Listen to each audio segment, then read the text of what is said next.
Unbox natin yung bagong TRC X Series shocks.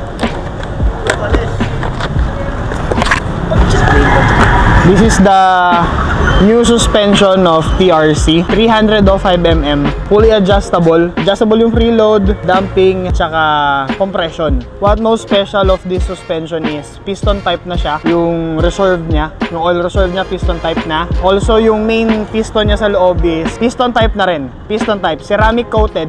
Adjustable na rin yung clevis niya rito up to 10mm. Up to 10mm pwede mo siyang i-adjust. Casted pa siya, hindi pa siya CNC type. Ang CNC lang sa kanya itong taas. The rest casted. Ito is for Aerox version 1, version 2. Pwede rin to sa NMAX version 2 kasi 305mm siya. And then, isa pa sa special dito is yung gamit na piston type niya is ceramic na, ceramic coated, plus came from Germany. Pati yung oil seal na gamit sa kanya. So, imported din. Mas makakapal yung ginamit na oil seal sa kanya compared to other suspension.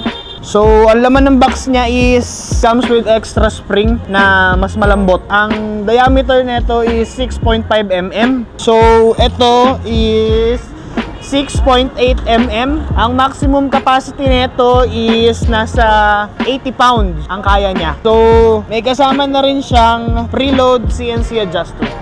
So, tara, samahan nyo kami, kabit natin.